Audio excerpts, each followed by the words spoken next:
And as you will have heard, the recording is now in progress. If you do not want to be on the recording, it is fine. It is only recording whoever is spotlighted on the green box, which currently is me. So again, we are very lucky to have Saeed Zarzar from the Holy Land Trust join us today on the Cultures of Resistance stage, where we are talking about living under violence. What does resilience really mean? Expect a range of perspectives and things to be discussed. Unfortunately, as is the context, we will be discussing violence. So if you are a bit queasy, very understandable. But part of the importance of listening and sharing these stories is that we need to be moved to change our behavior and see what we can be doing within the UK to end the occupation, to end Zionism, dismantle the Zionist state, and to liberate or support the liberation of Palestine. Saeed, I can hand it over to you. We are here for the next hour. Please prepare your questions in the Q&A function, and we will get to them towards the end of the session. Sure, let me unmute myself. Let me share my video. Yeah, so hello everyone. This is Saeed. I'm from Bethlehem. I'm authentically Bethlehemite. I have my friend Taha, he's around. And I'm speaking to you from Bethlehem's old city, literally 2 minutes far from the Church of the Nativity. I'm a Palestinian Christian. And my family has resided in Bethlehem's old city for the last 800 years now. I consider myself as a community activist because sometimes speaking of even activism itself sounds negative for the Western audience because activism means different things in different aspects in different places and regions around the world. To be an activist here is to be a voice of the voiceless, to actually be the voice of your own people that face daily challenges and daily violations by what we call the Israeli occupation since 1948, followed by 1967. I will not go into political or like ideological details as much as before I start my speech. I would love just to highlight a few things that has to deal with occupation and what occupation really means and how the division of the West Bank has been running since 1967 until the moment. So maybe most of you know that the land of Palestine, historical Palestine, was occupied in 1948. The Arab League, we have accepted 22% of our historical lands, which is the West Bank, East Jerusalem, and the Gaza Strip, as the potential newborn state of Palestine. So we have basically lost 78% of our lands. 1967, another war happened, and Israel has occupied, militarily occupied the West Bank, Jerusalem, and Gaza. And since 1967 until 1987, we have lived literally under the direct Israeli military occupation, which means they have to deal with all the aspects of our lives. But when it comes to the educational system or the healthcare system, they have nothing to do with that. So that has started another Palestinian uprising known for the First Intifada in 1987, where Palestinians wanted to raise their voices and say, as long as we're living under the Israeli occupation, as long as we're living in the state of Israel, unless we have representation within the Israeli government, we will not pay taxes anymore. And that was the whole thing that brought the Palestinian voice up to the international community.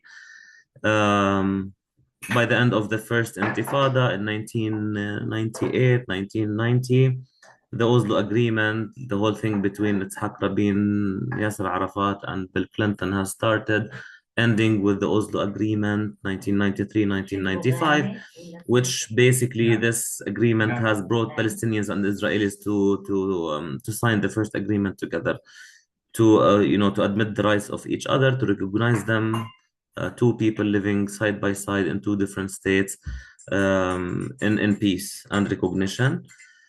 Um, Unfortunately, the Oslo Agreement did not work. The West Bank was divided into three main areas: Area A, B, and C.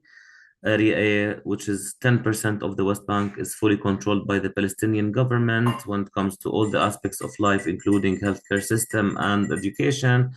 Area B would be only under the Palestinian administrative control when it comes to, like to the daily life aspects of the Palestinians.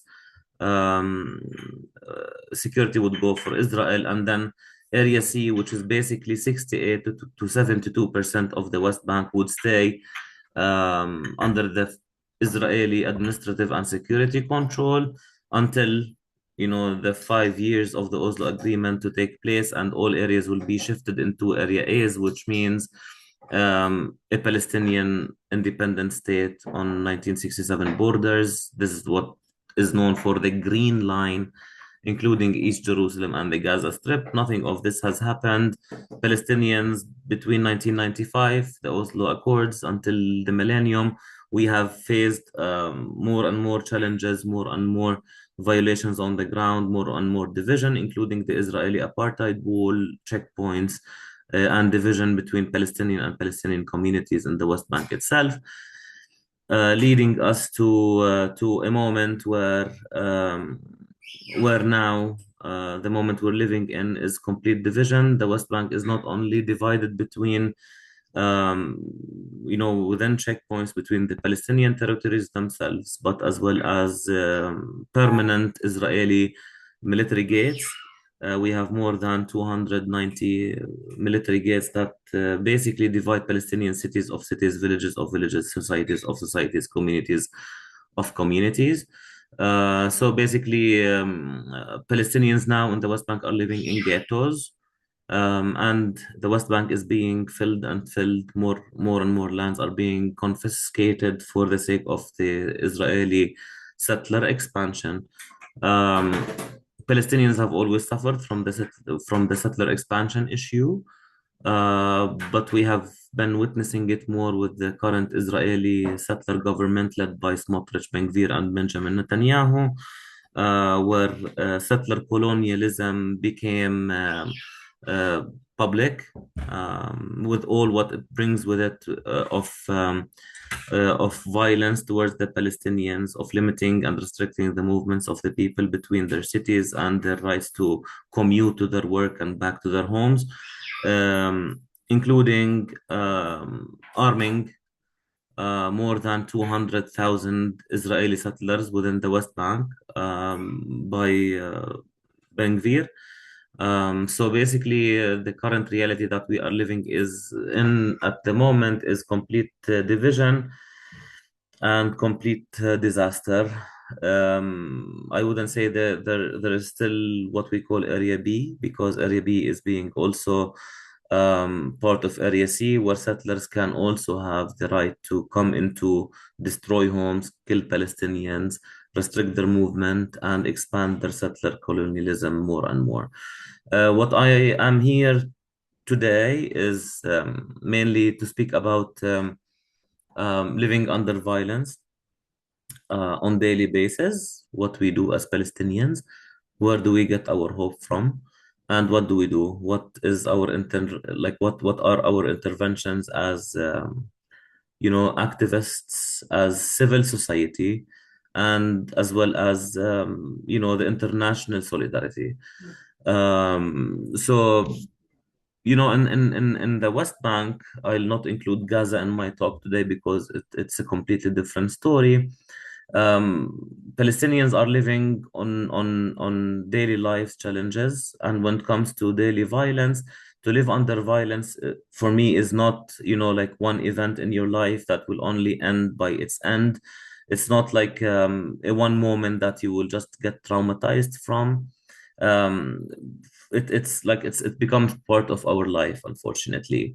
And living under violence does not only mean physical or verbal violence or restriction to movement. It also has a lot to do with our psyche. and with our psychological conditions. When kids cannot go to school because settlers are not allowing them, when a man cannot access to his work, cannot commute between a city and another, this is violence. When a queue of Palestinian cars are stopped on an Israeli checkpoint, um, inside the West Bank for like 6, 7 hours between two cities that do not have more than 1.5 hours of commute. This is violence. So for us as Palestinians, you can see in the photo, this is how the Palestinian workers make it to Jerusalem on daily basis, only if they get the chance to get an Israeli permit that allows them to get into Jerusalem. So for us to live under violence is something that we have to deal with, because clearly, the international community has not done its role since the beginning of the whole story that we have been living. So as Palestinians, we try our best to be as creative as we can to try become stronger and stronger against this violence, and to basically empower our techniques and different techniques of empowering our resilience. Because if you look at the Palestinians, whenever we go out on advocacy tours and we talk, we include like the Jewish national Holocaust, trauma of the Holocaust, and we know that is a big thing.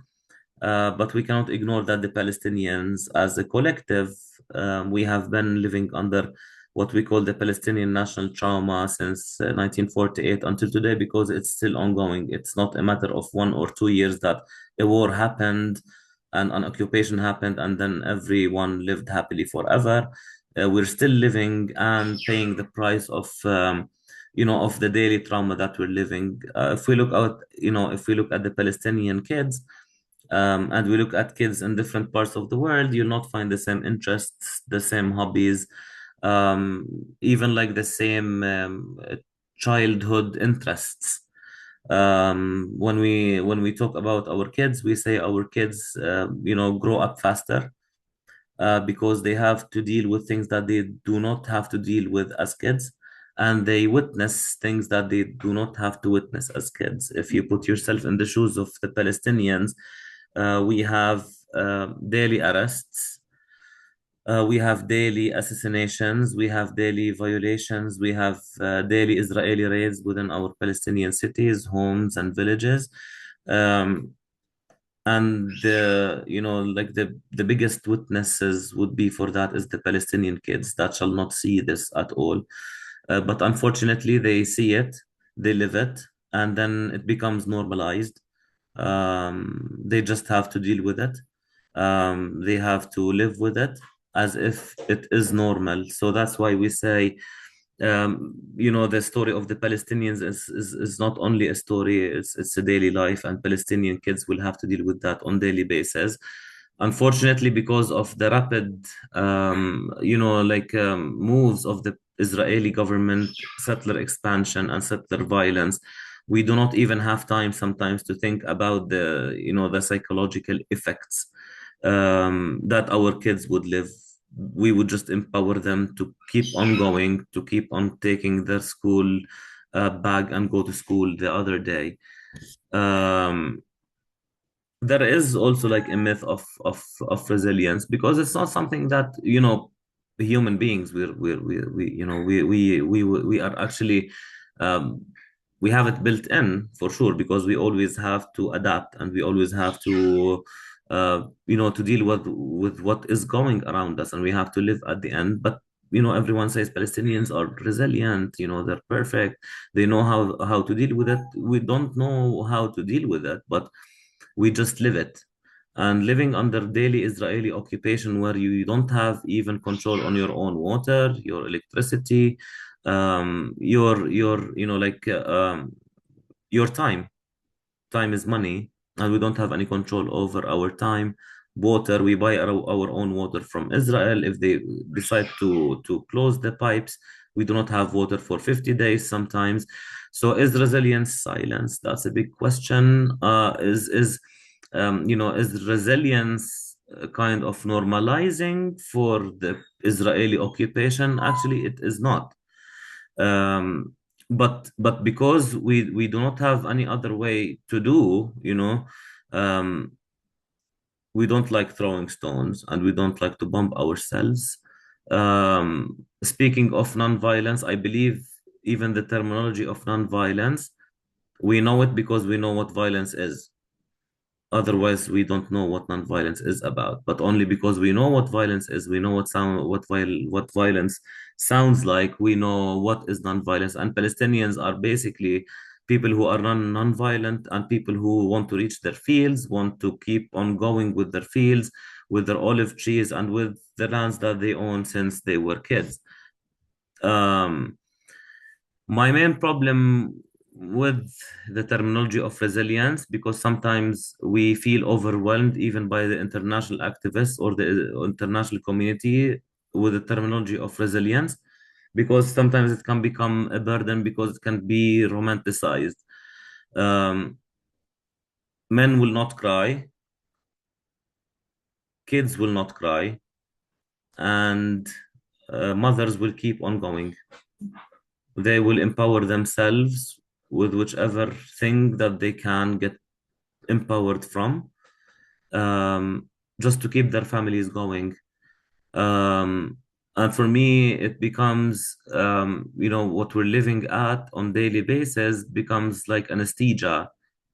We become numb, and sometimes, like even including bigger wars like the Iran-Israel war, even like hearing the sirens, even like hearing the bombardments and, like the rockets coming from Iran, we don't have goosebumps.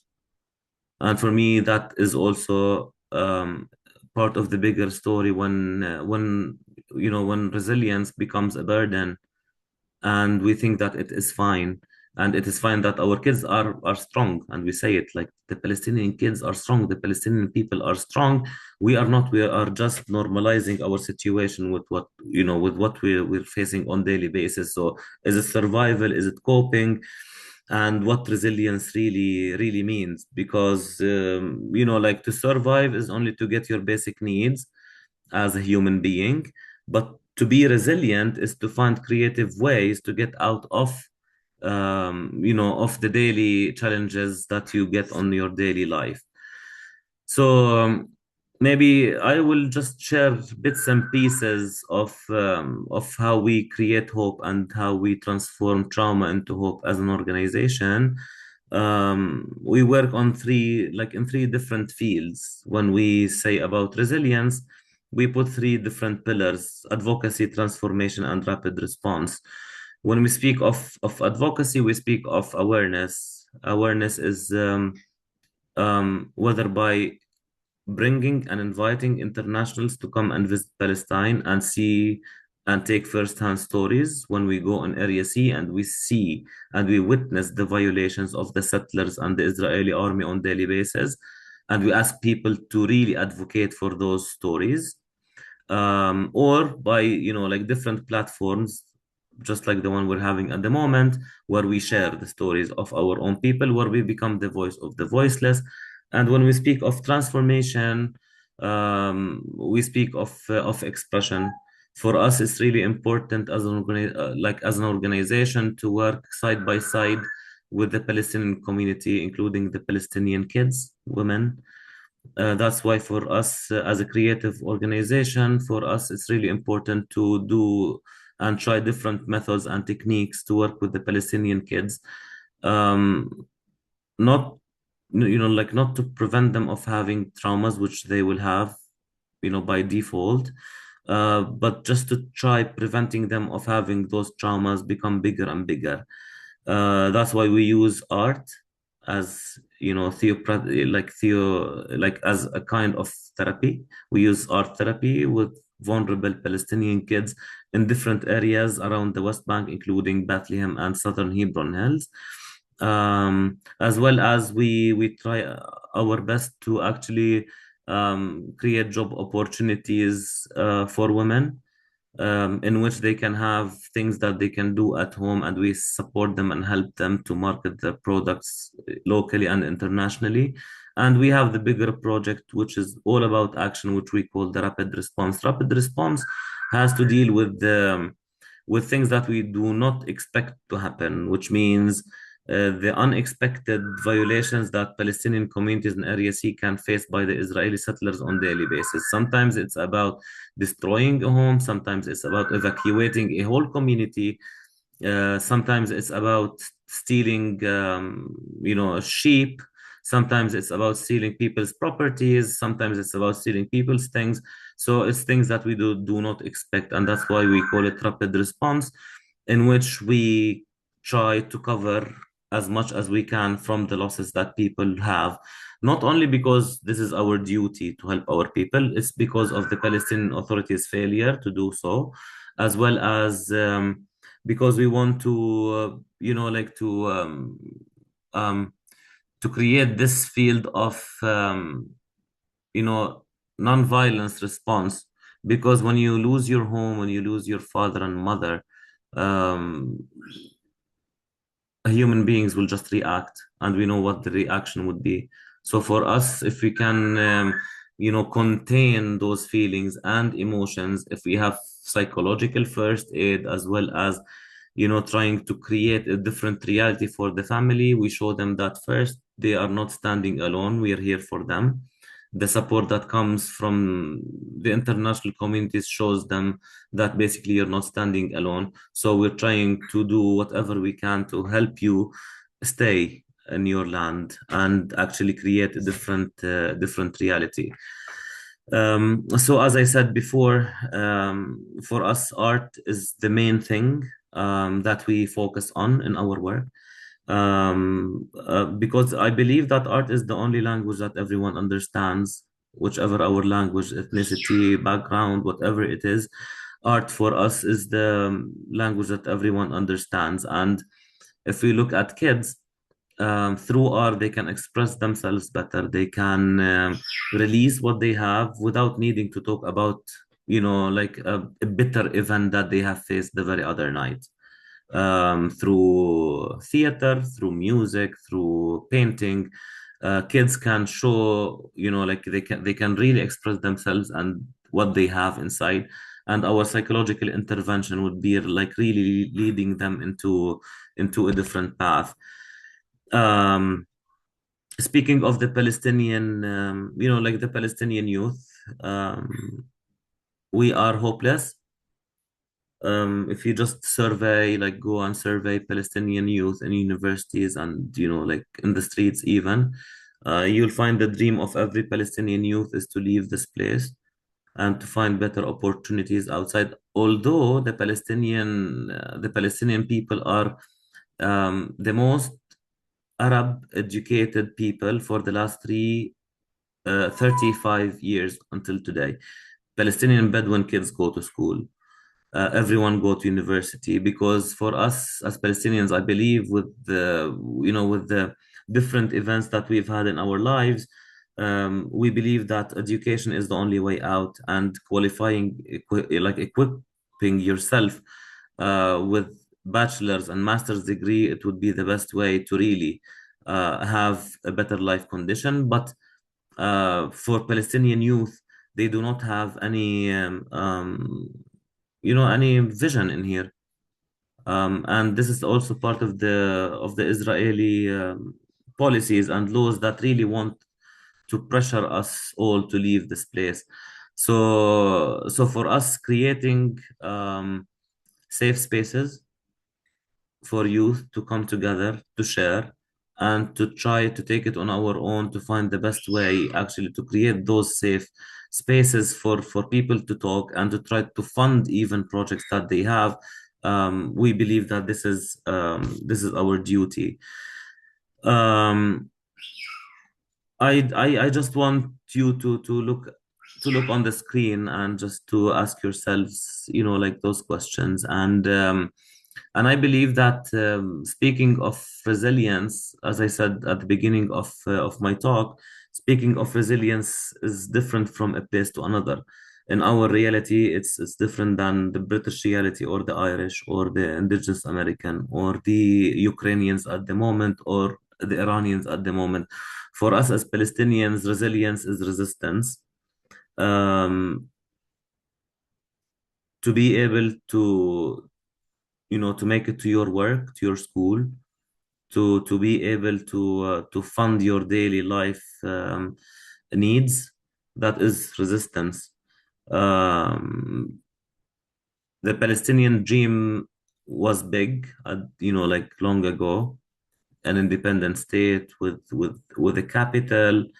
Now the Palestinian dream is not to have the iron gates that are blocking our cities. Maybe 10 years ago, it was about removing the apartheid wall. So our reality keeps on changing on daily basis, and the dream is becoming minimized. And we just have to adapt with the reality. So what does resilience mean to each of you? And when it comes to the Palestinian case, what do you think about it? And what can you do to make a change in here? What is your role? What is our role as youth, as peace activists, as people who seek and envision peace as its best? Um, I believe that is the question for each one of us. And maybe I will stop here with like one quote, one thing that I wrote for you. We are not resilient because we accept violence. It's just because we imagine life beyond it, because we still see hope. And if we look at the reality of like of Palestine and this land has been occupied since the times of the pharaohs. At the times of Jesus, it was occupied by the Romans. We had the Ottoman era for more than 400 something years. They have occupied us, then followed by the British, by the Jordanians, and then by Israel. Um, for us, like occupation cannot keep itself forever unless the um, rights of the indigenous people are taken into consideration. And I will stop here taking your questions. Thank you. Uh, Thank you so much, Saeed, for that wealth of information and sharing all of the work that you're doing and the reality on the ground, which obviously all of us can only imagine.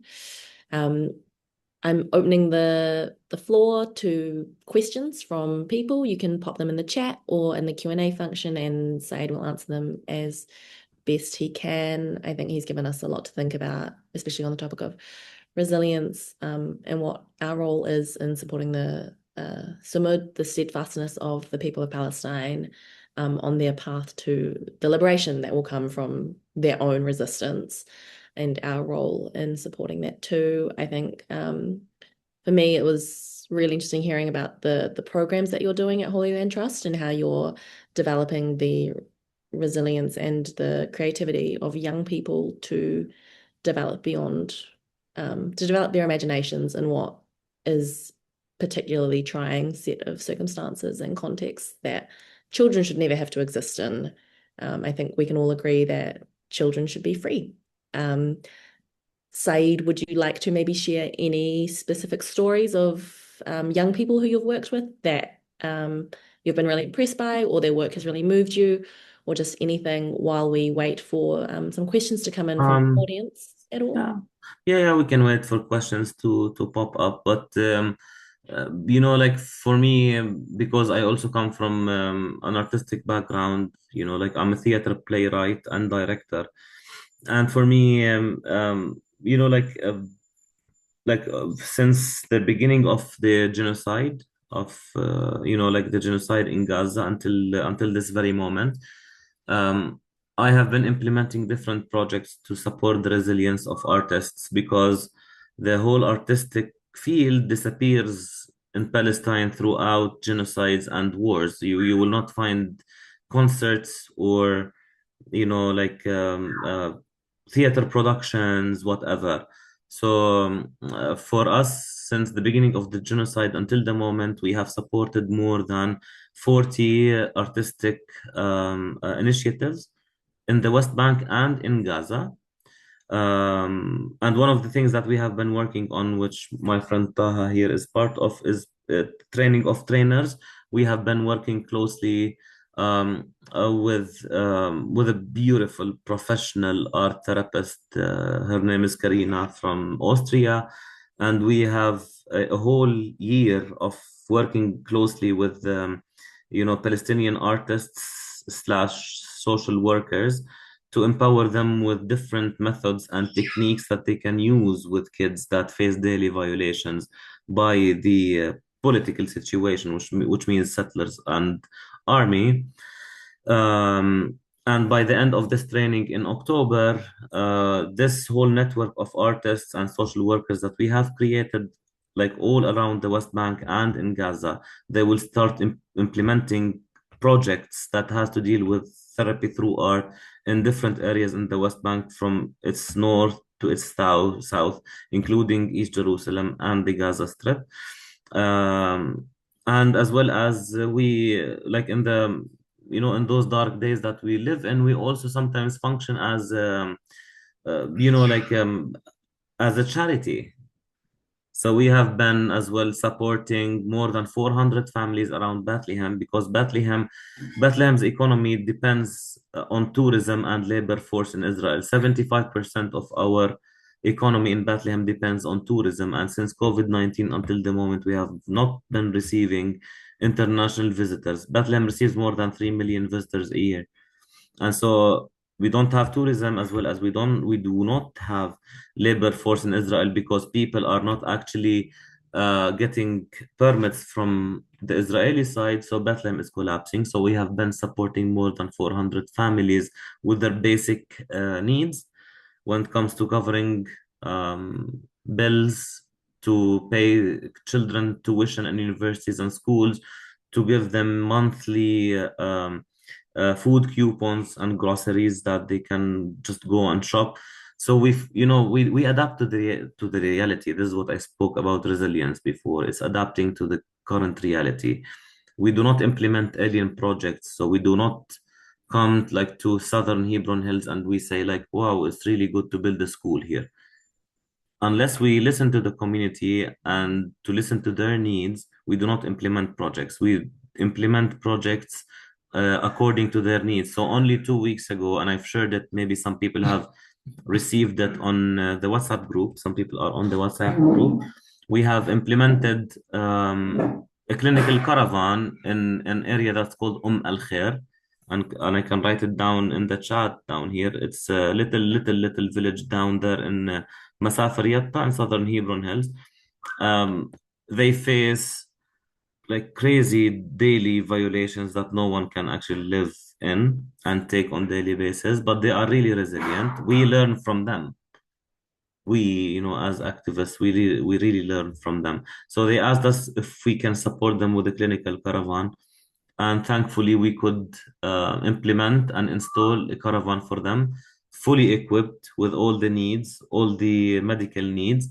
So we, for us, we say like we transform trauma into hope, which means we really listen to the needs of the community, and accordingly we implement our projects. Yes, I think people will be familiar with Masafayata through the film or the documentary No Other Land, which documented the widespread abuses by Israeli settlers in the area, and then the consequent treatment of the Palestinian co-director and the rest of the film crew through various media Yeah. smears, as well as the way that they were treated trying to go to the States. We have a question from Yuval in the chat. He's saying, I feel like the narrative is changing in the world about the Palestinian cause, and still my question is how to wake up people around the world about the situation and how to change the situation so that Israel can't do whatever it wants. I hope I have the answer, Yuval. Your question is actually something that we hope. I believe since the beginning of the genocide, the whole narrative has really changed. Like although, like we have been really desperate and frustrated and angry during the Israeli genocide against our people in Gaza, but it was the only, like, I believe it was a milestone for the Palestinians. It was the only time that we have witnessed those huge amounts of people getting out to the streets to demonstrate, asking, to the end of the genocide. The name, like the the word Palestine became, it became a trend even, you know what I mean? So I believe many people who has never read anything about it, curiosity led them to do so. And I don't believe that we cannot do nothing unless we really lobby and we know um, the leaders that we choose.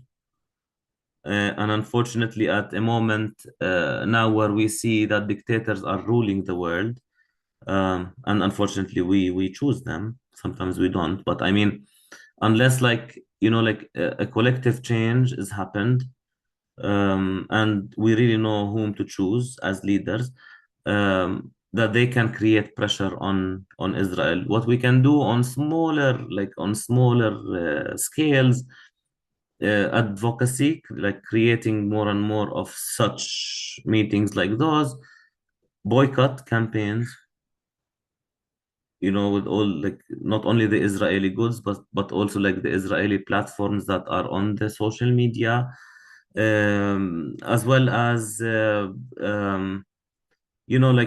for me, inviting Palestinians, taking our voices into consideration, because it's not only about your government supporting what's happening here, it's your taxes that is paying for what's happening sometimes.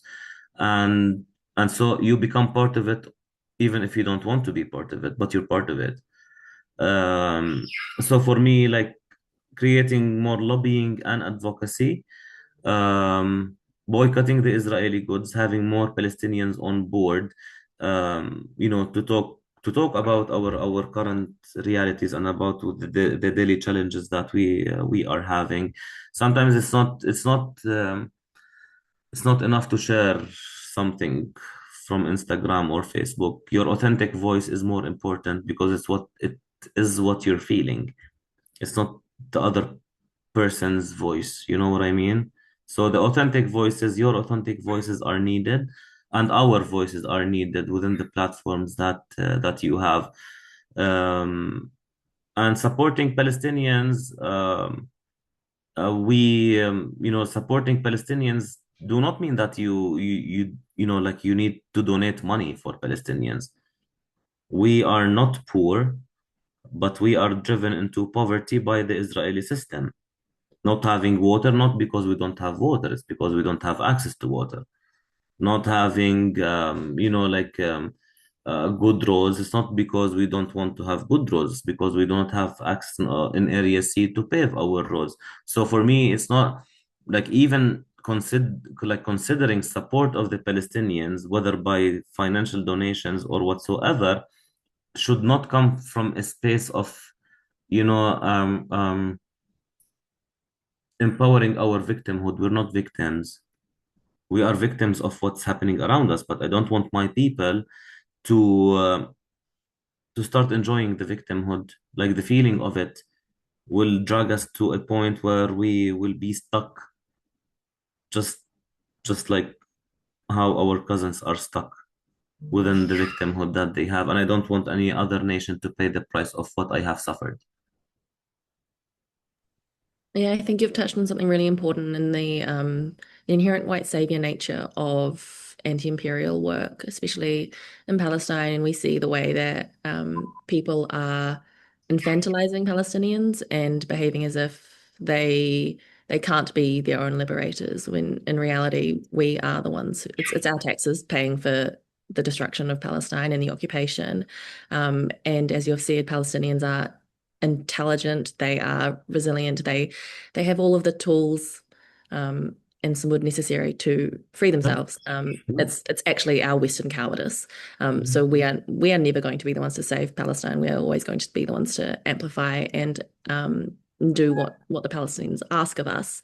I think going back to the art conversation, what are some artworks or plays, books, things that you suggest that we read to expand our understanding of Palestinian perspectives, and perhaps tying into what Yuval said of like how we can be using those as a tool to change minds within our own circles as well.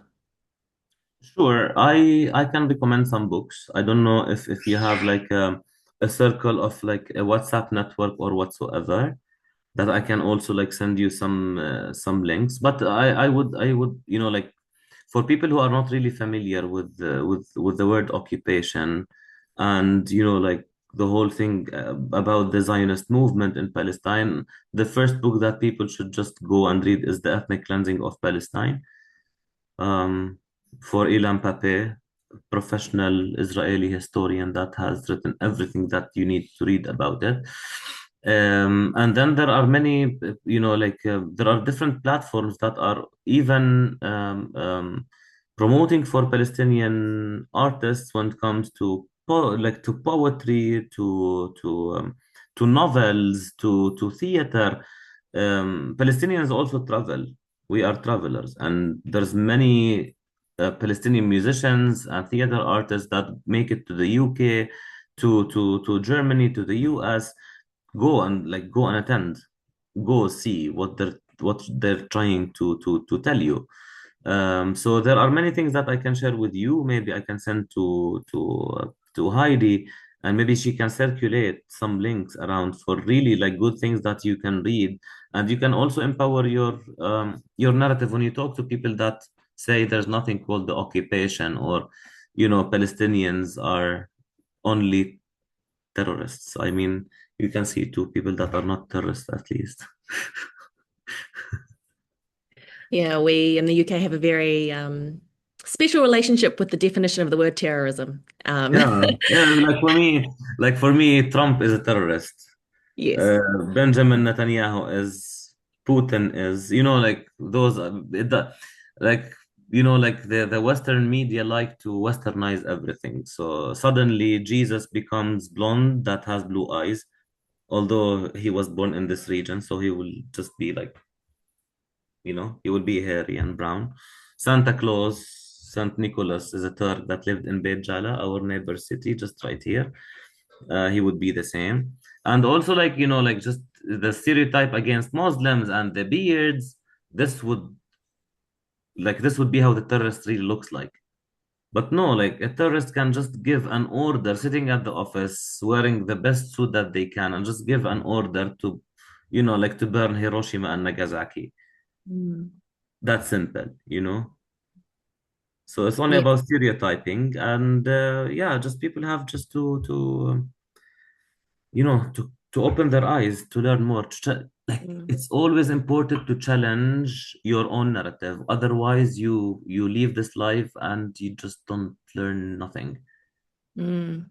Yes, I think the weaponization of the word terrorist it individualizes a deeply systemic problem. We, Yeah. as you have rightly mentioned, politicians every single day commit acts of terror and Yes, violence that it's only kill. about yeah, it's only about benefits that they would have at the end. They're one family, and we are one family on the other hand. I can see a question here. Do you have any advice for me as a musician how to contribute? You have all the ways to contribute. For me, like I have initiated a festival in 2013 that is called Bethlehem Live. That's my baby. It became in 2015 until the moment the biggest festival in Palestine, where for me, bringing international and local artists together to come in joint productions. That's first, as well as I have now another great connection with like with international musicians that are teaching music to kids in Masafir Yatta in southern Hebron Hills. They go there once a week. We have supported them into buying, music instruments. So you have a chance to come and, teach, learn, have joint activities with the Palestinian musicians, because I could be your address here, as I am someone that is really supporting the artistic field since 2013 until this moment.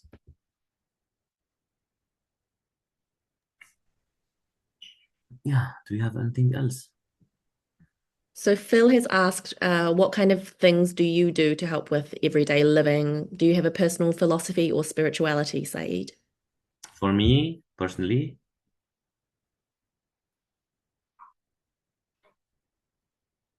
Sorry, I cannot see the question. Which one of them? Phil, sorry, okay. It is a What question kind of from things Phil. you do to help you with? Okay, tamam. Yeah, I do have my own. I do have my own rituals, I would say. For me, like meditation and nature really help. Um, for me, sharing circles are also important. So I have a group of trustees of people that I really trust, um, that I really share what, you know, sometimes we have to cry and it's fine because we lose many people that we love in those areas that we're working with. Many people have been killed that we know that have been friends. So for me, like I have a support group of friends. Meditation helps. Music, I cannot live without music. So I have my own like spiritual practices that I do that keeps me sane. Otherwise, I would just like either go mad or just leave the whole place here, which I don't really want to leave it because it's my duty to do the work I do. Thank you. There's another question from Sergey. You seem to have shared the meaning of hope in two ways in your talk, as something that is in the future as a vision and as something that is part of the process of dealing with trauma through art and expression and in responding to disaster in daily life. How do you see hope emerging in these situations, and how does it strengthen you and the people you work with? Actually, like that's a very nice question because like how where do I get even like my strength from is actually from the communities themselves. At the end of the day, I go back home, I live in the city center. Until now, I don't have to face, the violations of the settlers. Maybe it will happen later on with this government, but at least I go home, I have my space and my time to go at least drink a beer and have a good time with my friends. But whenever I work closely with the Palestinian, like vulnerable communities that are facing this on daily basis, I learn from them. And I really I take their narrative and their advices into consideration when it comes to like to the artistic field and the art therapy through art. um, for us, like it sounds like a sophisticated idea somehow because you can still do this in any community where kids will face different things, but it sounds like it does sound like a sophisticated idea. But when I heard it as a need from the kids in Masafir Yatta at first, that was in 2022, I really took it into consideration and I said, like, wow, I've never thought about doing something like that, with those people because I don't want to impose music or theater for communities that are somehow conservative and I don't want to force them to do things that they're not familiar with. It's sometimes does not align with their even traditions or their traditional norms. But when I heard it as an initiative from them, it gave me the green light to become even more creative than I was before. What was your first memory of art that was framed around resistance? I was born during the first Intifada, 1988, and the for me music. There's this very well-known Lebanese artist. His name is Ahmed Kabour. He just passed away like less than 2 months ago. Marcel Khalifa, Julia Boutros, those people who have hold the narrative within their music, the patriotic music, that really motivate people to give them hope, that empower people's resilience over frustration. So for me, like everything in my life has started with music, and everything will end with music. You know, if sometimes I say like I believe in reincarnation, sometimes I have different ideas and different practices and different things that I believe or not believe in. But I say I hope there's nothing like nothingness after death because the only thing that I will miss is music. Would you like to tell us a bit more about the festival that you mentioned earlier? About The music festival that you mentioned earlier. yeah. It's called Bethlehem Life Festival. It's a community festival that I inspired the idea from Greenbelt Festival in the UK that many of you might know about. For me, it's a great non-violent protest, I could say. It's a space where artists come together. We don't really seek for big names and big artists that take 100 or 2,000, $200,000. We give it as a platform to artists that are being born and they need this platform. We welcome artists that want to come and pay on their own if they're very, very expensive, like Mumford and Sons that played in our festival before, and they come on their own. But for us, it's a whole festival that starts at 9 a.m., ends by 12 p.m. That has different workshops, panels, activities, family activities, children activities, music, theater, stand-up comedies, women co-ops, as well as handcrafts, more than 200 handcrafts. They join our market. So for me, it's like a holistic thing that bring people together, and a message for the Israeli side that, you know, despite despite those giant apartheid walls, there are people behind those walls that are still celebrating life, and we're still celebrating our enriched culture. The Levant culture started here, and Bethlehem is the mother of the Palestinian culture. And for me, occupying lands is easier than occupying minds. So for me, preserving our Palestinian art and culture is something that I will fight. I will fight for until the very end of my life. I think that And I can write the name of the festival just down there, so please people do. can visit. Please come. Please, we didn't do it for the last 2 years because of the genocide, but we resume once everything gets back to normal, if there is something called normal. I think that the note of occupying lands is easier than occupying minds is really important and a really Or prescient because, note for us to yeah. remember. Um, what just before we wrap up in the last 5 minutes, would you be able to tell us a bit about how we in the UK and across the world can support Holy Land Trust and the work you do? How can we volunteer? How can we donate? What is the best way for us to amplify the work you do or support it with our own skills and networks?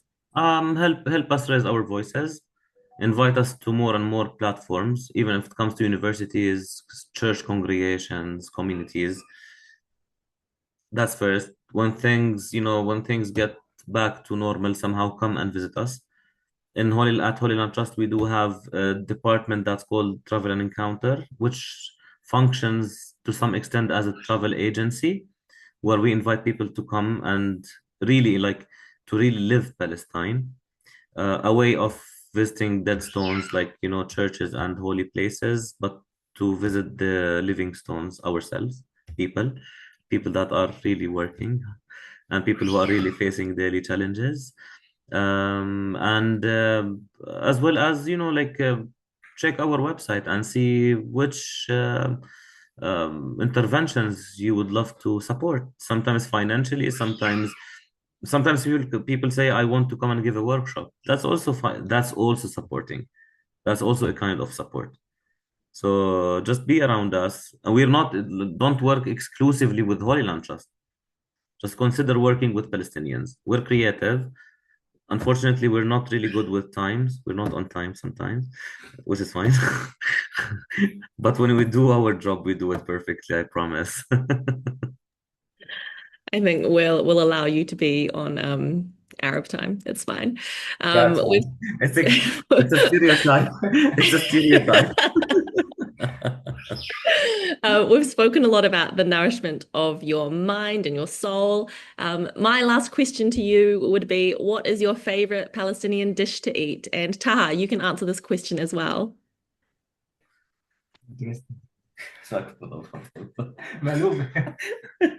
I think we agree on the same dish, maklube. Amazing, delightful. I love Um, we've just had it right before our meeting. could you describe it for the people who aren't lucky enough to have tried it before? So it's basically like you either do it with cauliflower only or cauliflower and aubergine. Um, and you know, like you put it on the like on the pan down there, like you fry it before, and then you put it with loads of onions and garlic, and then you put the rice on it, and then you add the chicken or meat syrup on it, like the whole thing that you have boiled with the meat or the chicken, and then you turn it upside down when it's done. That's why we call it maklube. It's like the literal meaning of upside down. So when you turn it upside down and you serve it, the whole vegetable thing would come on the surface, just like a piece of cake, but not sweet cake. Delicious, trust me. It Right. is delicious. I'm lucky enough to have had it before, and yeah, it's an incredible thing to eat. And personally, I prefer savory food over sweet, so it's my kind of cake. Um, are there any last remarks that you would like to make for the Rev 21 audience I, joining I us would now or later? I would say keep in touch. You can freely share my contact information on the chat box or even later my email, my WhatsApp. Um, like for us, it's really important that we really feel that we're not alone. Like the people we work with like in those most vulnerable areas, when we go there, it's like seeing angels because they don't feel alone when we're going there. But sometimes for people like us who have to deal with with daily news and politics and trying to put projects into you know applying for proposals and bringing like projects to implement for those people, we need support at the end. We need psychological intervention, which we do from time to another, and otherwise we will lose ourselves. But we also need to feel that we're not alone. We need people to say like, hey, we're with you. How is it going? Like what's going on. We don't Speaking, like talking to us is not only about support. It's about psychological support, and it's about telling us that, hey, you're not alone. We really care about you. So please feel free, Heidi, and all the like all the rest, to share my contact information. Amazing. And this recording will also be uploaded to YouTube, where we can add more information about Holy Land Trust in the description of So, this. And please do feel free to share this recording with your friends, comrades, anybody who's working across there.